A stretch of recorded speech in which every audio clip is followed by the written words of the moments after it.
Come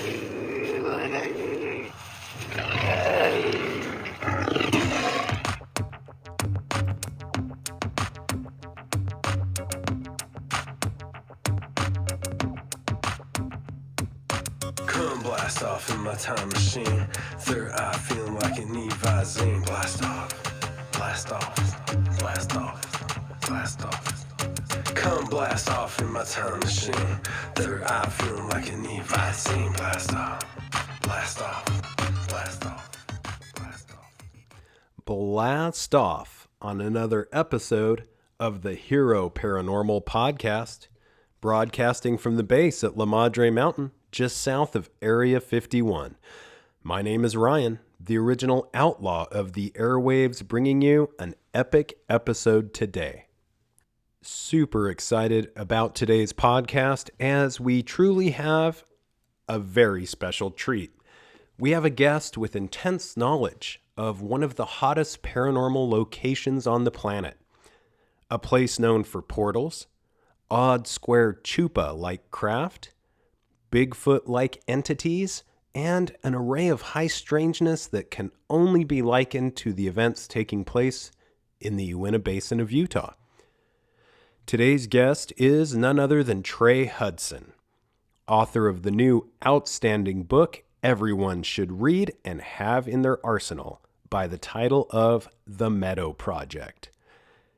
He is a professional researcher associated with the Anomalous Studies and Observation Group, known as ASOG, as well as the Oxford Paranormal Society, known as OPS, of which he is the director.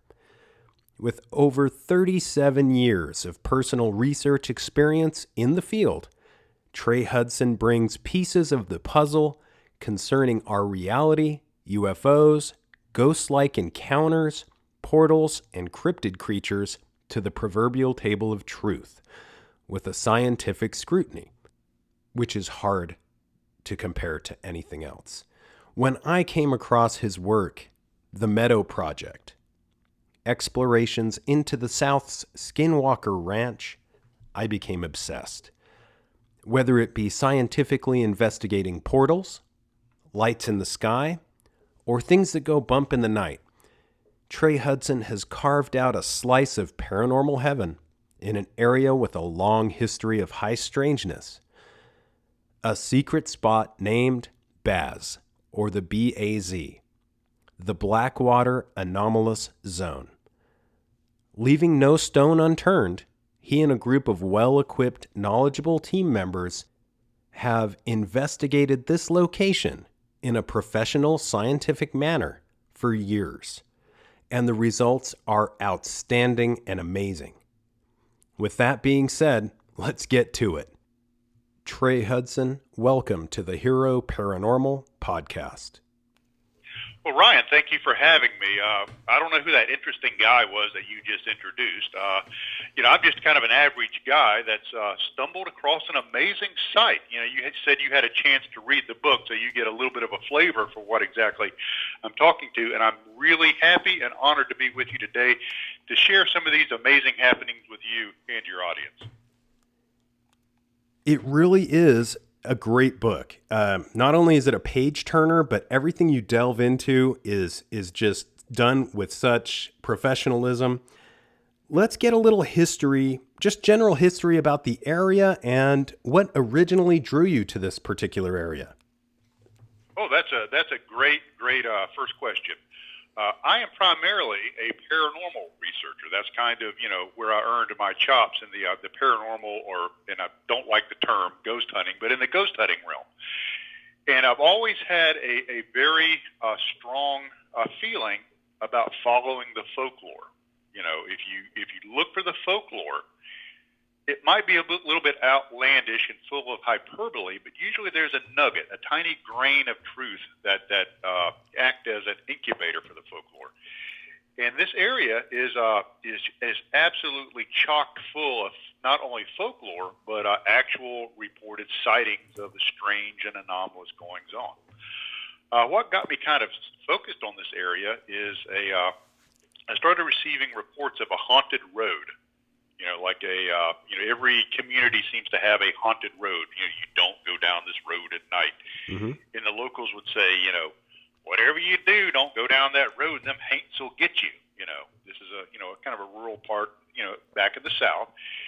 And being warned off of a road because it's so haunted and so terrifying is like waving a red flag in front of me like a bull. It's like, don't go there. Well, heck yeah, that's where I'm going. Mm-hmm. You better believe it.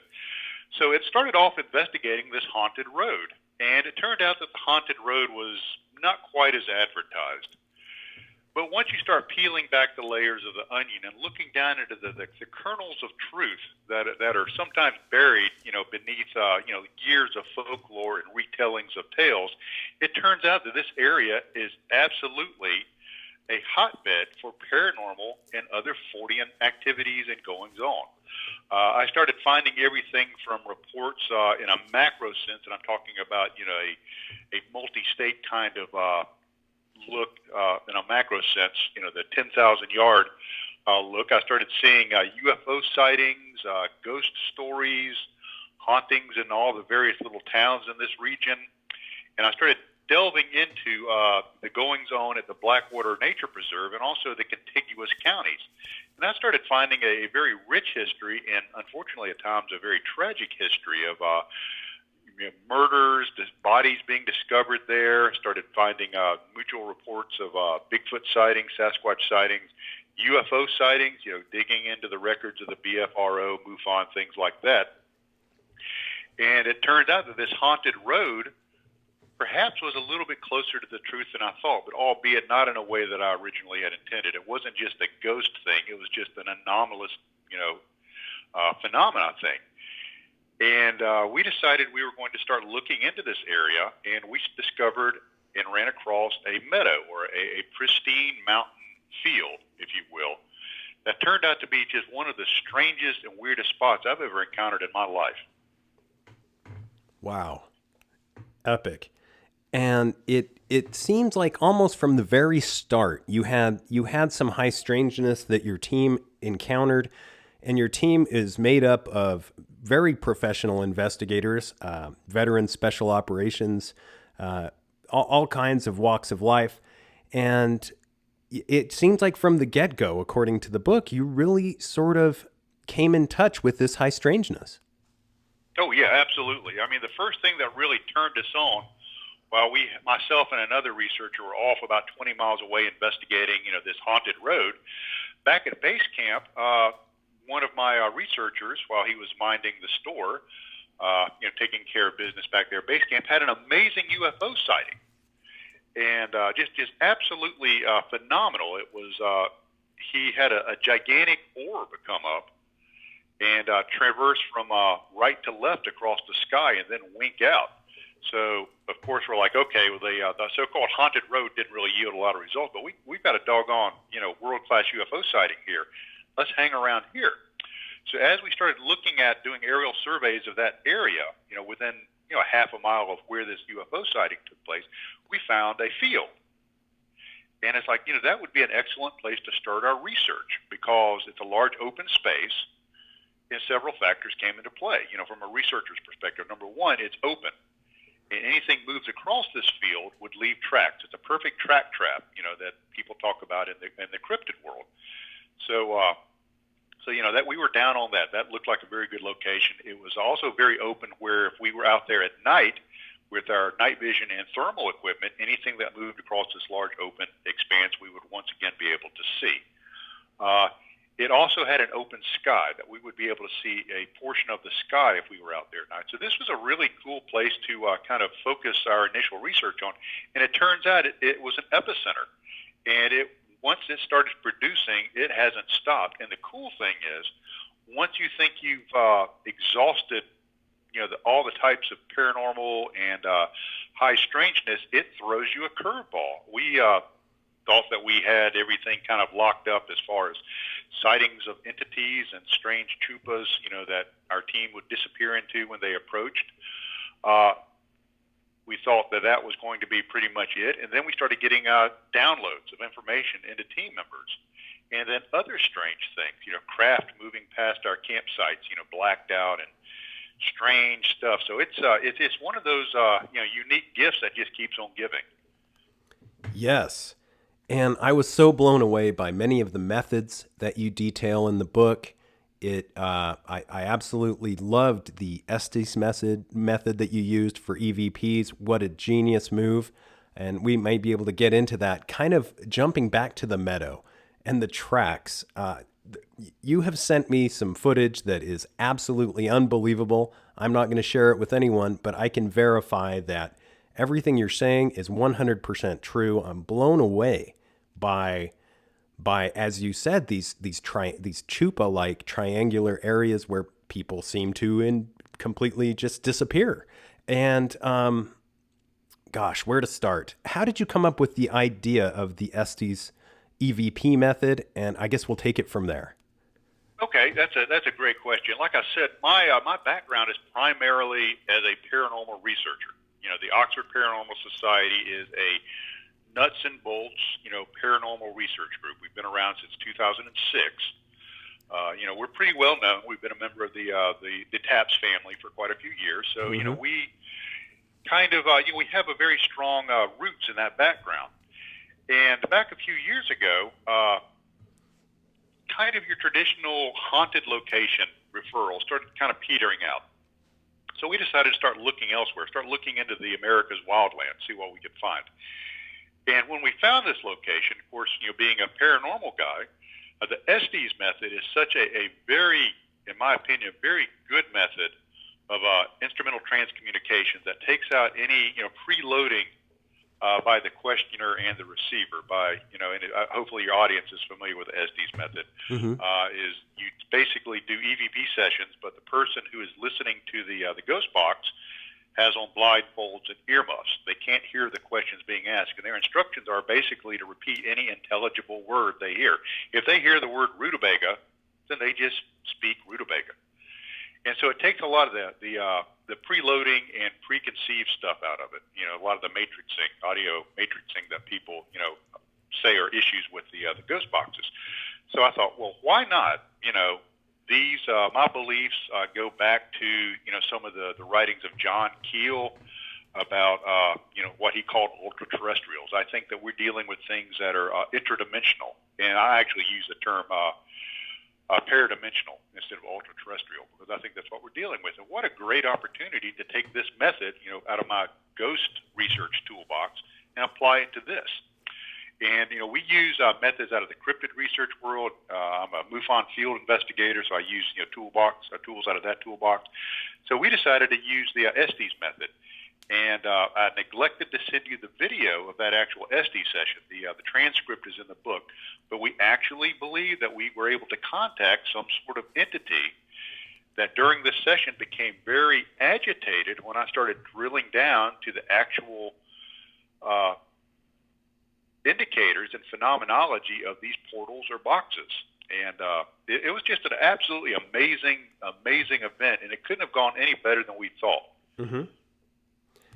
I think that's what really struck me, is how extra fluid the conversation seemed to be. And although the intelligence, let's just call it that, was speaking in short phrases, if not one-word responses, it was extra fluid, and it seemed to covered all the bases that you were asking about. I was blown away by that. Getting back to the meadow, many of the things in the book are very relatable, as you've mentioned, to other areas of high strangeness.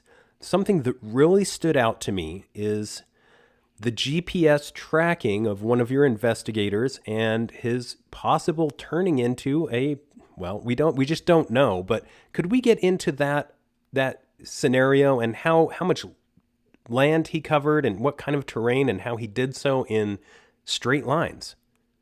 Oh, excellent question. We had, this was back in, I'm looking at my notes back here, this was back in January of 2016, when we really started researching the meadow in earnest. And our idea was, kind of like I alluded to earlier, is we were going to have 3 teams set up in the meadow with night vision equipment and thermals. The idea was to have a single solitary member move across a ridge line, which is to the south of the meadow. The idea was if there was anything in between the top of this ridge line and the meadow, that hopefully this researcher would drive it down into the meadow and we'd be able to capture it on our FLIR and or night vision. And once we got our teams in place, we were waiting for the other researcher to say he'd already started his trek to traverse across the top of the ridge. And one thing we do is we run things in, a lot of us have military backgrounds. We run things in kind of a military type setup. We have a radio net control, very strict command and control. Everybody has comms with everybody else. So once we were in place, we were waiting for the radio cue that he was going to start moving. And he came to us over the radio and he said, I just reached this landmark. It's a well-known landmark. It's a downed tree. And he said, I just reached the tree across the trail, and I don't remember how I got here. Of course, the first thing is Occam's razor. He had some sort of medical condition. Maybe he had a stroke, a concussion, some sort of epileptic episode, something like that. So our medics on the team started interrogating him over the radio. Can you feel both hands? Do you feel dizzy? Does your head hurt? Do you have any balance issues? And I'm like, no, I just don't remember how I got here. Okay, we were excited about this new investigatory experience and looking at this new location. We thought maybe he was daydreaming, kind of like you drive into work in the morning and you don't really remember driving there. So we kind of brushed that off. And he traversed the top of the ridge line with no results, dropped down into the west end of the meadow, started working his way east. I had a team of researchers that picked him up on their FLIR equipment, their thermal equipment, as he dropped down into the meadow. These two individuals, I'll give you a little bit about their backgrounds. One individual has a degree in management from the Georgia Institute of Technology, a very prestigious engineering school in Atlanta, Georgia. Also has a master's degree in public administration, has been a career paramedic for over 30 years. The other individual with him comes from the U.S. Army Special Operations Community, specifically the 75th Ranger Regiment, has a degree from Georgia Tech in physics with a dual degree in philosophy. Works in the technical field. Very solid, feet on the ground kind of guys. And they watched our researcher drop down in the meadow and start working their way towards them. And much to their surprise, they witnessed him turn into a sphere of energy on their equipment. And moved several hundred yards in a few seconds. And we calculated this out. Whatever that thing was, it was moving at 26 miles per hour over rugged terrain, faster than the fastest runner could move. Wow. And then turned back into a man-shaped thermal signature on our FLIR.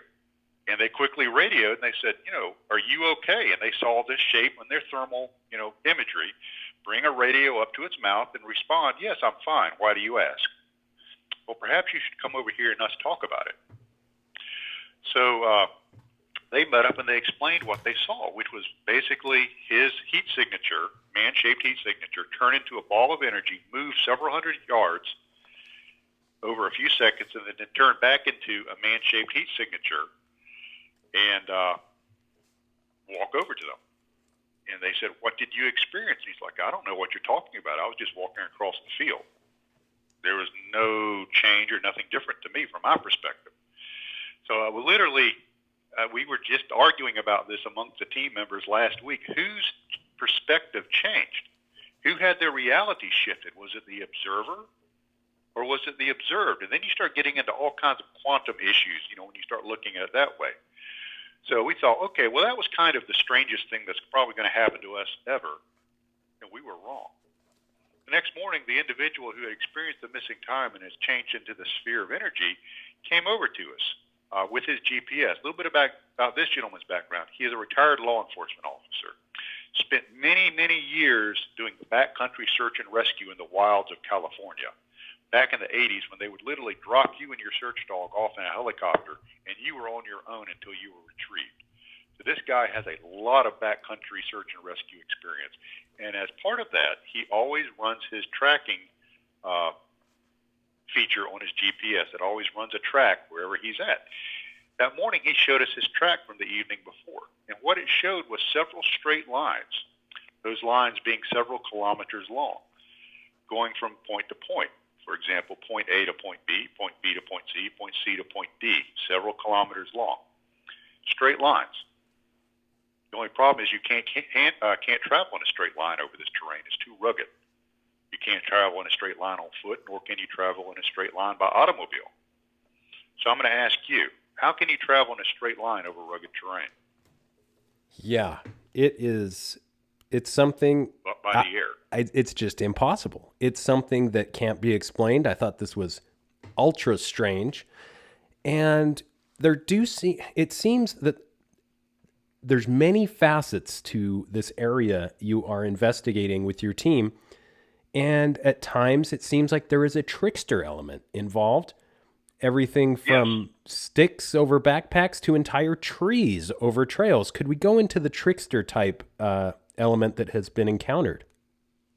Oh, yeah, that's excellent.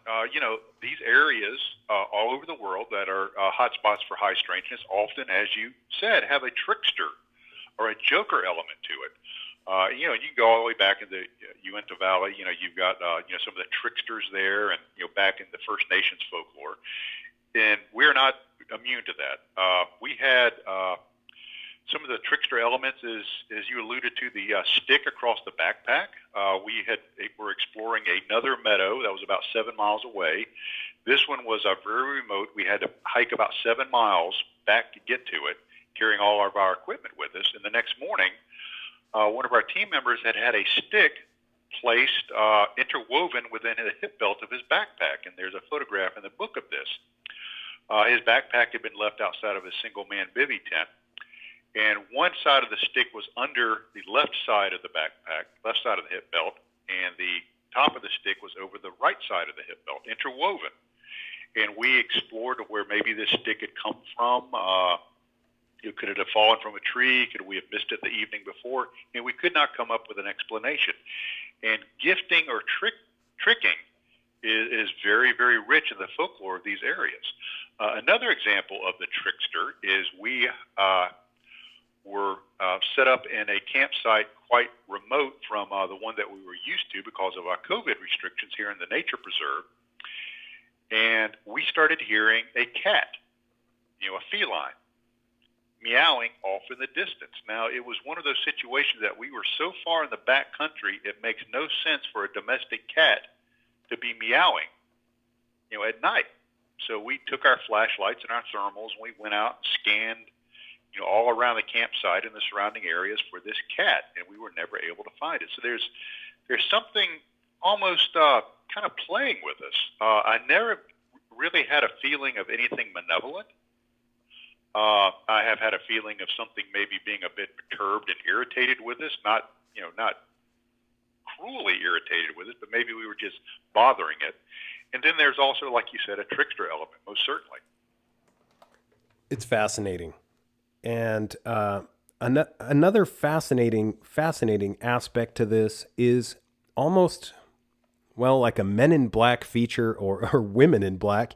Could we go a little bit into some of those encounters and how strange those have been?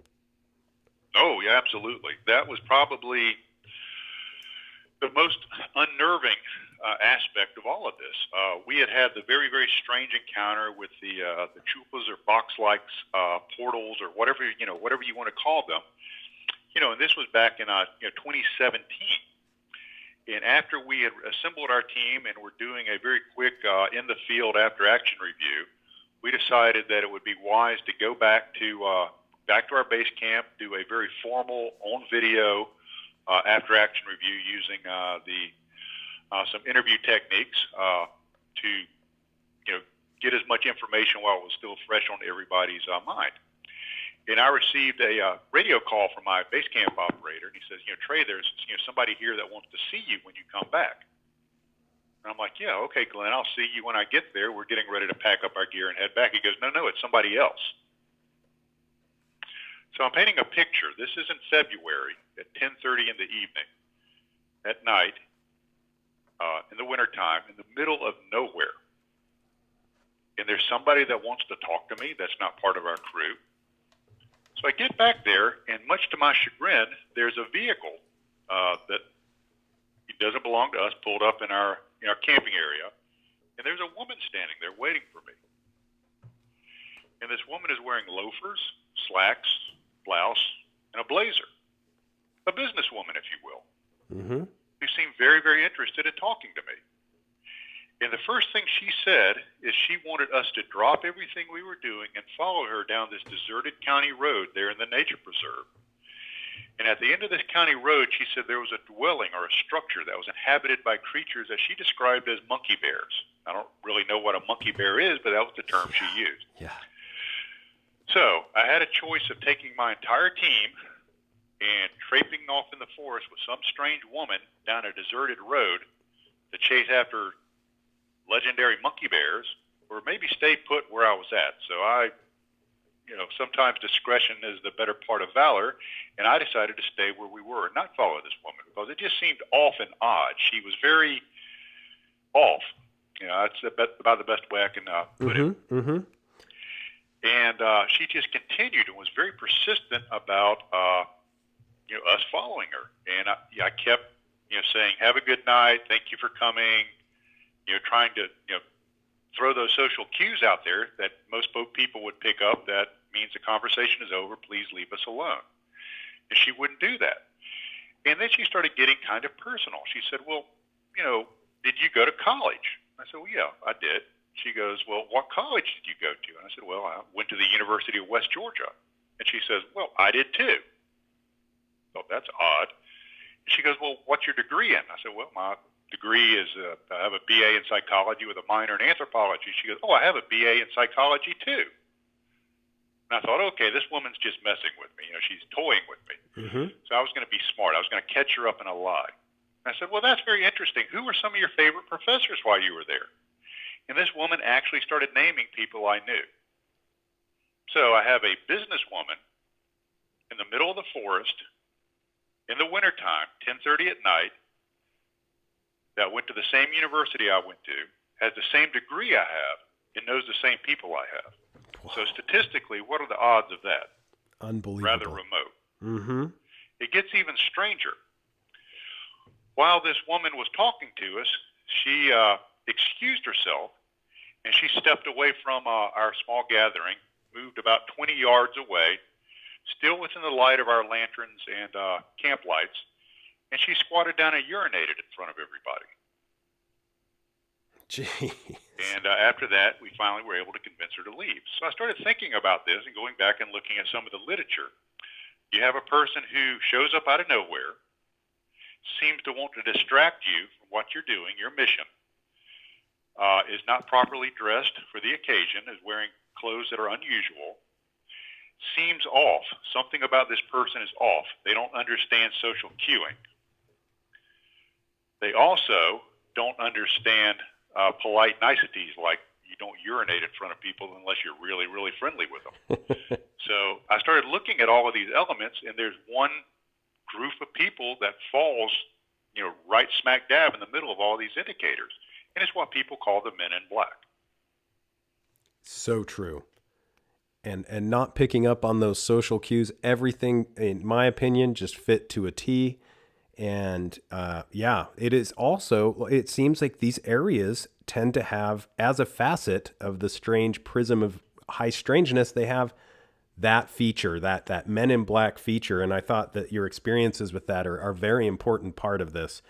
Another just fascinating, in my opinion, part of your investigation is some of the amazing images you've captured, both on FLIR, regular cameras, etc., and some of the most amazing cryptids, large, broad-shouldered figures in the woods that are hard to explain.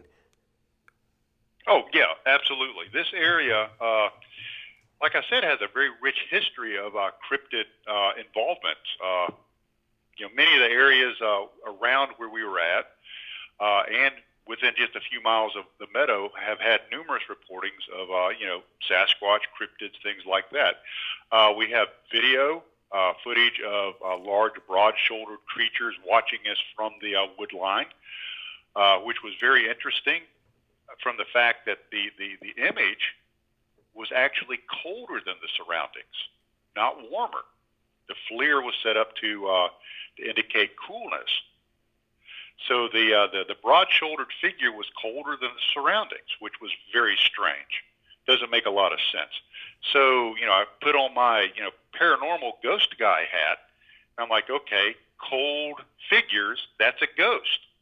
But I'm in the woods where you've had reportings of Bigfoot, so maybe it's a Bigfoot, maybe it's a ghost. I don't know. And what starts to happen is these different areas, these different phenomenologies, these different areas of research start to overlap. Your ghost stuff starts to overlap with your Bigfoot stuff, which starts to overlap with your ufology stuff. And we're all starting to look at the same phenomena, albeit through different lenses. So that's really, really interesting. We also have a photograph of a figure watching us from the wood line during the daytime. And we didn't notice the figure until about a year later when we were going back and doing some review of our photographs. And once again, it was a large Sasquatch-type creature watching us, kind of obscured by some of the vegetation, watching us from the wood line as I'm giving a briefing to my team prior to going out later that night. One of our expeditions, we also had a report in sightings of a large whitish humanoid watching us, watching the edge of our campsite. Mm-hmm. So yeah, there is just bukus of cryptid type phenomena going on in this location also. And as you mentioned, the layers of this are much like an onion. And getting back to Baz, or the Blackwater Anomalous Zone, and particularly the Meadow, I was blown away by this. I hate to call them tracks, but they seem to be tire tracks. Could we go into how the stalks of the grass were not damaged and some of the intricacies of some odd tracks found in the meadow? Oh, yeah, absolutely. We had, I'd mentioned earlier, we had dispatched a team out to a similar meadow that was several miles away and left we left a team back at our base camp. This was back in April of 2018. While we were away, the morning, Saturday morning, we were, the team that had gone out to the distant meadow was waiting for extraction, and we were waiting on our vehicle to come and get us.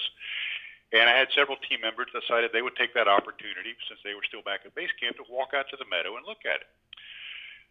They walked out there, and they found what they can describe as, and I'm going to use the term tire tracks, and that's not what they were, but it will allow people to kind of paint a picture in their mind. I want them to imagine a set of parallel tracks. Each track may be about 10 inches in width, maybe 3.5, 4 feet apart from one another, moving in a straight line, almost like you would see tire tracks. But these were a little bit different. The grass out there at this time was about 12 to 18 inches high. And the tracks looked like something was dropped into the meadow, traveled a distance, and then was lifted out. So they had a distinct beginning, a finite beginning, and a finite ending. And the grass in these tire tracks, in the width of these two depressions, was pressed over. It wasn't broken. It wasn't torn. It was pressed over. There were ant hills and small saplings and mole hills inside of these tracks that were not compressed, that were not pressed down. And they ran for several hundred yards and then just stopped. So they were almost like crop circles, but they were linear in nature, which is really weird. We were never able to figure that out. Later that afternoon, I had two more of my researchers go out, and they took with them a full spectrum camera. And they were photographing the tracks, and they noticed if they stood within the tracks and faced down the tracks, that at the end of the track was another cube or box. This one by 3 meters by 3 meters by 3 meters, 9 foot by 9 foot by 9 foot, very much smaller than the original one. And it was only visible through their full spectrum camera, which captures infrared and ultraviolet light waves. So every time they would step outside of the tracks and look at the anomaly through their viewfinder, it would disappear. But as soon as they stepped back into it, it would reappear. So it was another one of these boxes that had something to do with these anomalous tracks. And much to my disappointment, that when they went to take a photograph of this box, they had realized they left their SD camera back at campsite. It was not in the camera. They had pulled it out to download some stuff and forgot to put it back in. But I have affidavits from these two individuals about what they saw and experienced with these two treks. So that, once again, these strange boxes and crop circle similar type formations come into play. Yes. It is very odd. A lot of the goings on, whether they're natural or otherworldly vehicles, a particular section of your book, which really freaked me out, was when a team member back at camp heard what, it seemed to be, for lack of a better word, I'll let you describe it, but a vehicle with no lights on coming down the road. I mean, very high tech, if it could even be called technology at all. Right. Yeah, that was several years later. We were camping at a remote site, and I call it the Baskins Hunt Camp is what I call it in the book. And that was in June of 2020. So we're talking about, not too long ago, during the summer of 2020. We were camping at this remote site because of COVID had forced us to not camp at the site that we usually, camp at, because the Department of Natural Resources had closed it down. And we were off in the meadow trying something a little bit different. Like I said, we bring different tools into the fray out of different toolboxes. And we were using the CE5 protocol developed by Dr. Stephen Greer that night, which people aren't familiar with it. You go into an area, you project your intent to make contact. A lot of my team members are trained remote viewers. And while we were doing that, the one individual back at base camp heard what he described as a vehicle driving down a road that goes through the nature preserve, probably about 30 yards from the place where we were camped. Now, anybody that's ever lived in a rural area knows that a vehicle driving down a dirt or chert-covered or gravel road has a very distinct sound. And he heard this very distinct sound of a vehicle driving, but he looked and he could see nothing.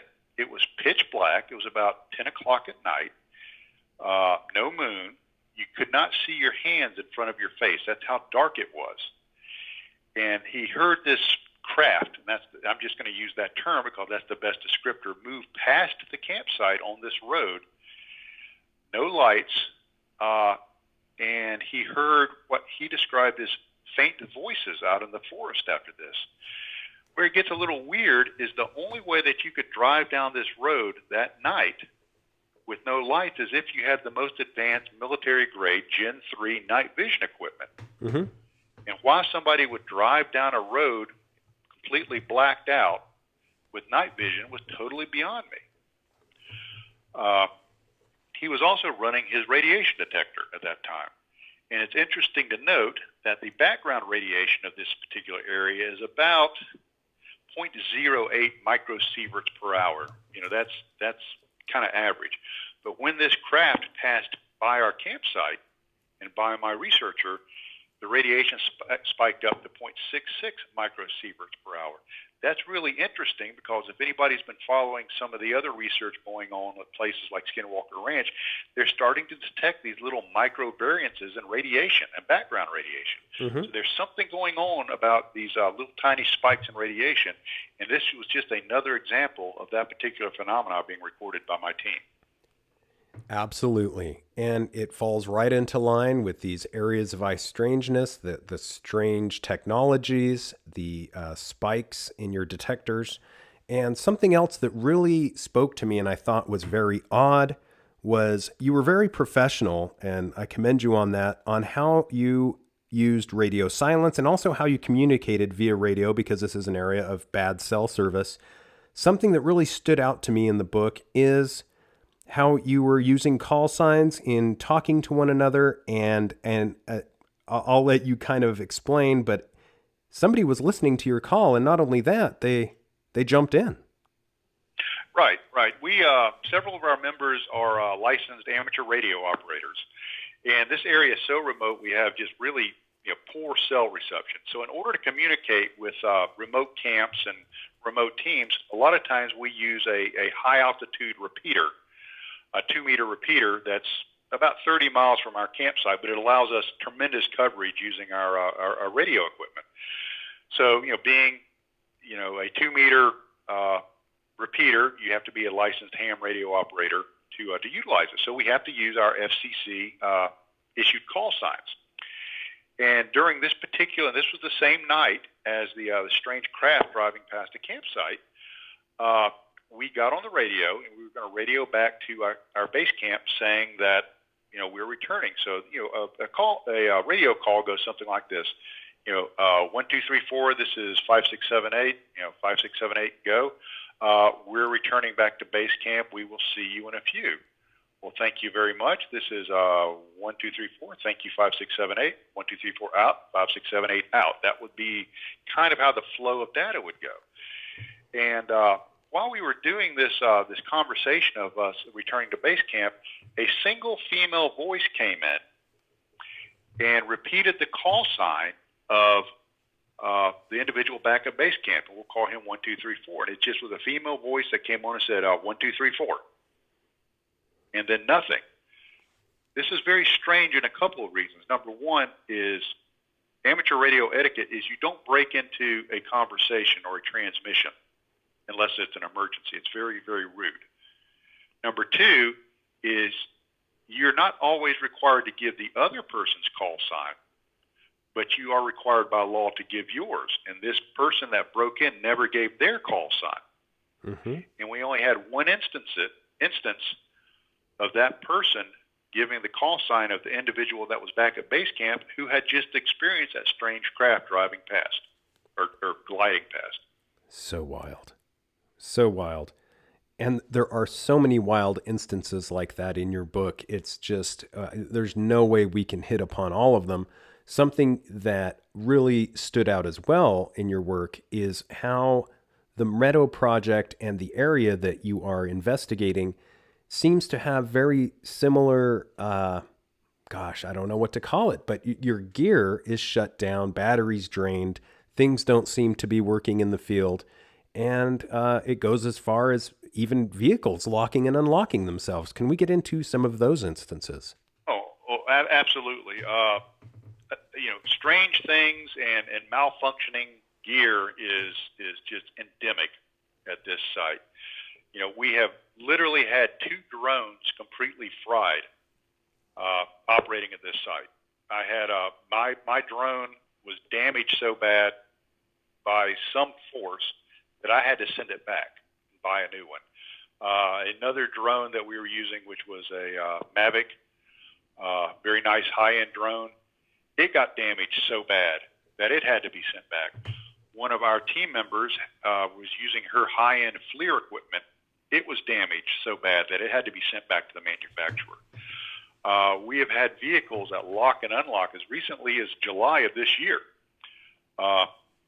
It was so bad that one of my team members was returning home in July, and before she was able to cross the state line back into her home state, her vehicle completely died. All electronic features in her vehicle were completely dead.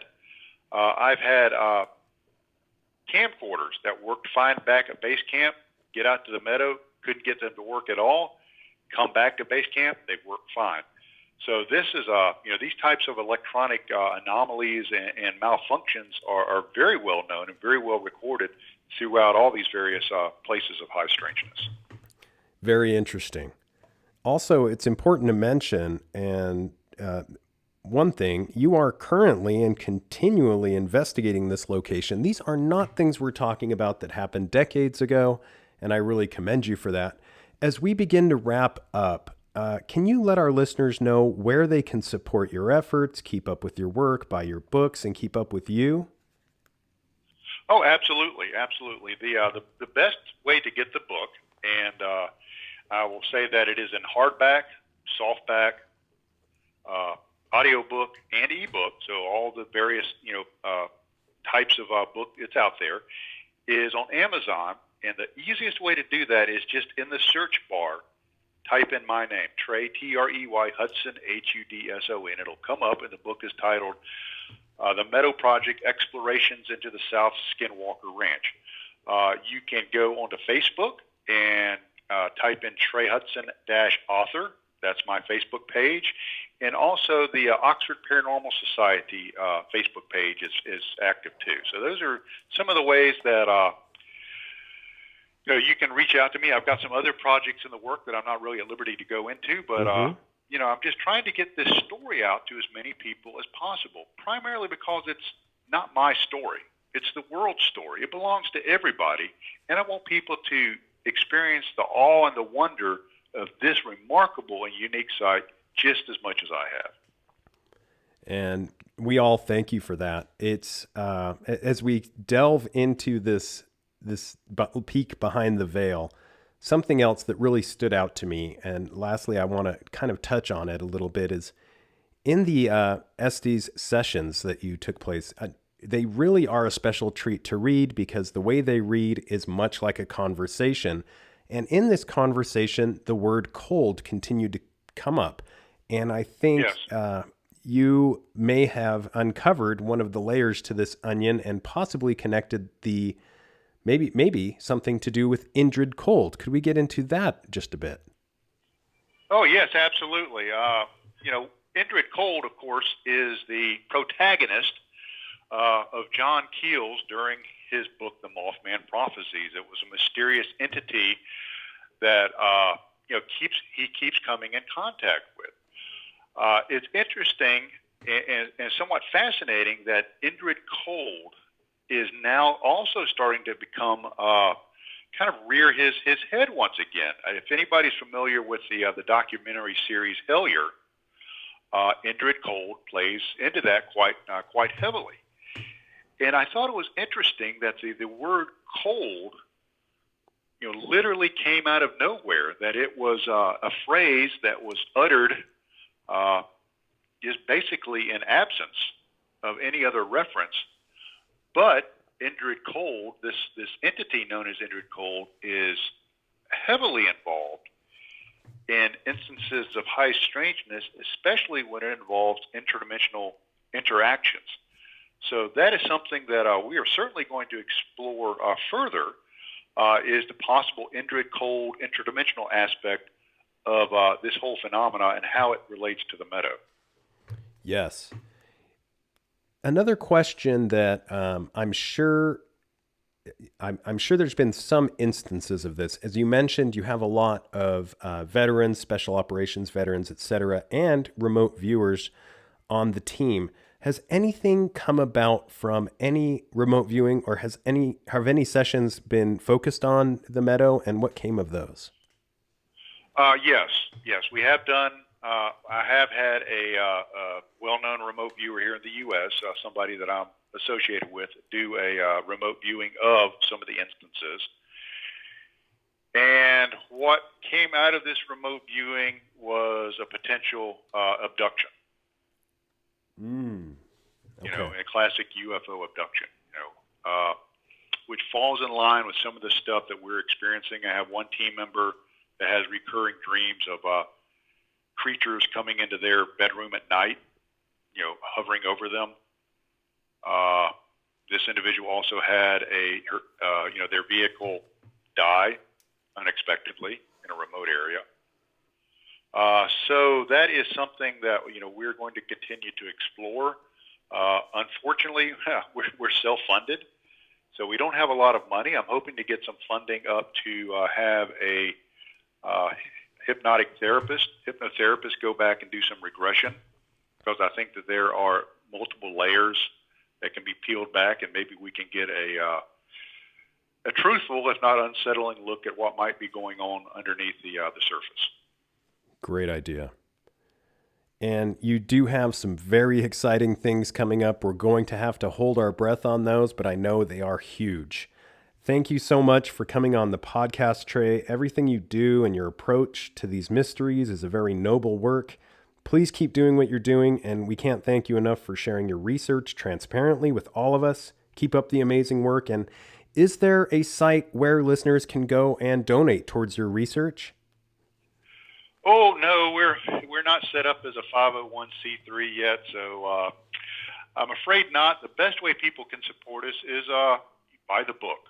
If I think for approximately $5 for the ebook format, it's a heck of a deal, and I would love for you to share in the adventure by working your way through the pages of the book, be it in e-format or hard copy. It is a great read, such a page turner, and it's a book that I recommend to everyone. The events taking place in this area are going to be associated with some of the larger questions I think that will be answered possibly in our lifetime. And your work is proving to be very important and essential to that. So thank you so much, Trey. And I can't thank you enough for coming on the podcast, and hope to talk to you again in the future. Well, thank you for having me. It has been a distinct honor and privilege.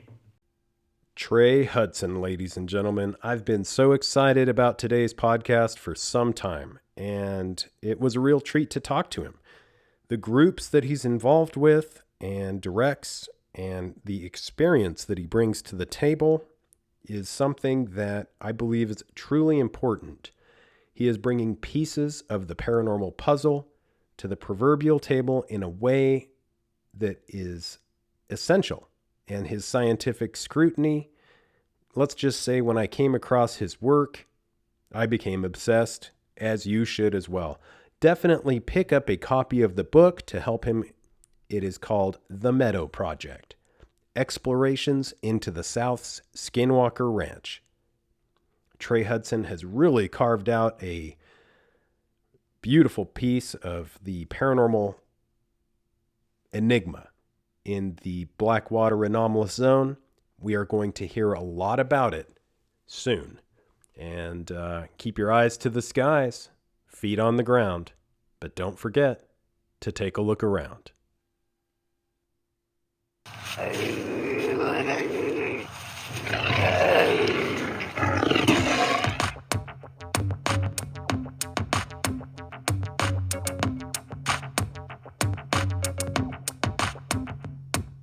Come blast off in my time machine. Third eye feeling like an Evazine. Blast off, blast off, blast off, blast off. Come blast off in my time machine. Third eye feeling like an Evazine. Blast off, blast off.